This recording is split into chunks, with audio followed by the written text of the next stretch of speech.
배워서 남주는 지호학사의 오디오북에 오신 것을 환영합니다. 이 내용은 편판을 읽어나가면서 덕수궁을 답사하는 시리즈물로 기획되었으며 오늘은 덕수궁 현판 시리즈의 마지막으로서 덕수궁의 내전 및 기타 출입문과 정각들에 관해 살펴보겠습니다. 모두가 편안하다는 뜻의 함령전은 덕수궁 내에서 고종이 침전으로 사용하던 정각으로 조선 후기 마지막 왕실 침전 건물이며 1919년 1월 21일 고종 황제는 이곳에서 한 많은 생을 마감하였습니다. 모든 궁궐에는 왕의 침전, 즉 대전이 있다면 왕비의 침전인 중궁전이 그 옆에 함께 있는 것이 상식이지만 덕수궁만큼은 중궁전이 없습니다. 그 이유는 을미사변으로 명성황후가 시해된 뒤 2년 후인 1897년 대한제국 선포 당시에도 황후 자리는 비어 있었기 때문이며 그 이후로도 그 자리는 채워지지 않았습니다. 그런데 함령전의 바로 서쪽에는 경소전과 경효전이라는 이름으로 각각 명성황후의 빈전 겸 혼전으로 쓰인 건물이 있었습니다.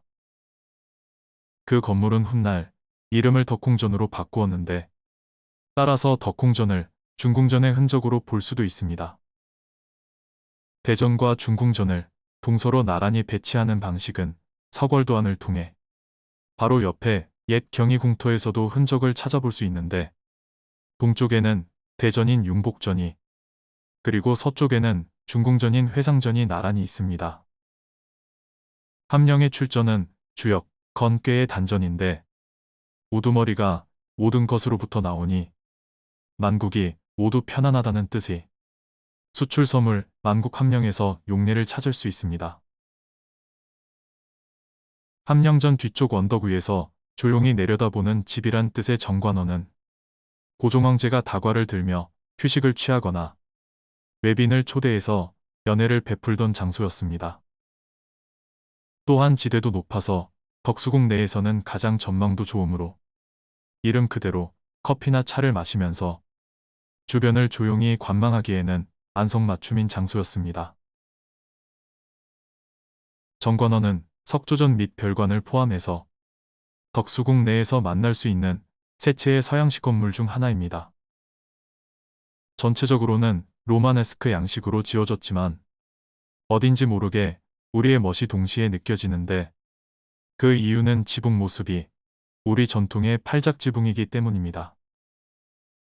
그뿐만 아니라 목재 기둥 사이의 금속 난간과 기둥의 윗부분에는 우리의 전통 문양인 소나무와 사슴, 박쥐 문양 등이 있어서 서양식 건축 기법과 우리의 전통 건축 기법이 서로 조화를 이루는 모범 사례로 꼽힙니다.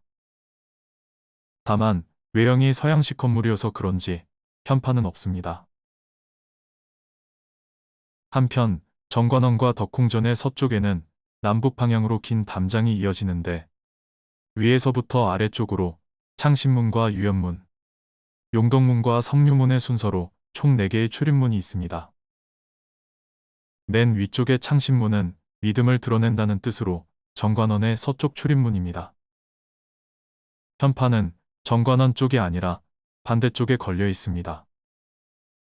창신의 출전은 서경으로 상나라의 성군 탕왕의 어진 신하였던 중회가 탕왕에게 고하는 그린 중회지구 편에서 만백성이 탕임금에 대해 믿음을 드러냈다는 창신조민 구절에서 그 용례를 찾을 수 있습니다.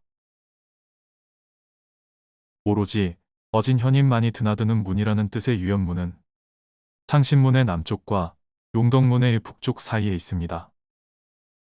창신문과는 달리 전도를 무지개 모양으로 쌓은 홍해문입니다.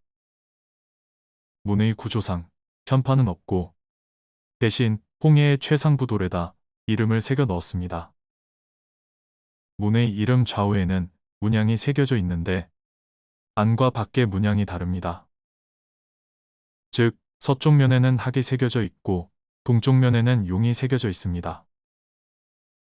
유연의 출전은 서경의 주서 무송편인데 주나라의 무왕이 상나라를 무너뜨리고 새로운 세상을 만드는 과정을 표현한 건관유연, 즉 관리를 쓸 때에는 오직 어진 사람만을 쓴다는 것에서 발췌한 것입니다.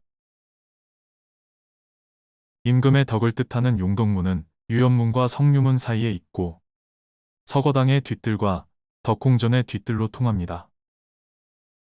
용덕의 출전은 주역, 건괴의 문원전인데 용덕을 모든 것의 올바른 중심적 위치에 있는 임금과 군주의 덕이라고 설명하는 용덕이 정중자야에서 발췌한 것입니다. 좋은 것을 준다 라는 뜻의 성유문은 용덕문의 남쪽에 있는데 방향은 90도로 꺾여 북향을 하고 있습니다. 그런데 성유문의 류자 해석이 다소 어렵습니다. 많은 자료에서 우리 유자는 선함, 즉 착함을 뜻한다 라는 주석이 보이는데 문맥상 단순히 착함을 뜻하는 것이 아니라 축복과 같은 좋은 것을 의미합니다. 성류의 출전은 시경의 대하 생민지십 기취편으로 영원토록 당신에게 좋은 것을 내리셨도다 라는 영석 이류 구절에서 발췌한 것입니다. 밝은 빛 또는 밝게 빛난다는 뜻의 광명문은 원래 침전이었던 함령전의 정문이었습니다. 1904년 화재로 함령전이 소실되고 이 문만 남은 것을 1938년 덕수궁 미술관 개관 때 덕수궁 남서쪽의 구석진 위치로 옮겨서 80년이 넘도록 전시용 시설물로 사용했었습니다. 원래 위치를 벗어났기 때문에 제 기능을 잃은 광명문 아래에는 한동안 상경궁 보루각에 있던 물시계, 자경로와 흥천사 범종 및 폭약 화살을 다발로 쏘는 신기전 기화차 모형이 전시되어 있었는데 문화재청에서 광명문 제자리를 찾기 위한 이전 작업을 진행하여 무려 81년 만에 원래 자리로 되돌린 뒤 2019년 3일절에 준공식을 했습니다. 광명문의 이름은 아주 쉬운 글자여서 굳이 원전 따위를 찾을 필요는 없지만 공교롭게도 중국 자금성의 황제 침전인 건천궁의 어좌 바로 위쪽에도 순치제의 어필로 된 정대 광명이라는 편액이 걸려있는 점을 고려해 볼 때 뭔가 광명이라는 단어와 황제 침전과의 연관성 또는 공통점이 느껴지기도 합니다. 끝으로 거듭하여 밝음이 이어진다는 중명전은 1901년 지어진 황실도서관으로 1905년 을사늑약 체결의 장소이자 만국의 시작점이 된 비극의 장소입니다. 처음에는 귀한 옥구슬을 깨끗하게 씻는다는 뜻의 수옥헌이라 불렸습니다. 덕수궁의 서양식 건물 4채 중의 하나로서 정관원을 설계했던 러시아 사람 사바틴이 이 건물도 설계했기 때문에 러시아식 2층 벽돌 건물로 되어 있습니다. 중명의 출전은 주역, 이꾀의 단전인데 거듭해서 밝음은 올바름의 붙음으로 해서 이에 천하를 교화시켜 완성한다는 뜻을 가진 중명, 이려 호정, 내와 성천하에서 용례를 찾아볼 수 있습니다. 오늘은 여기까지입니다. 지금까지 배워서 남주는 지우학사였습니다.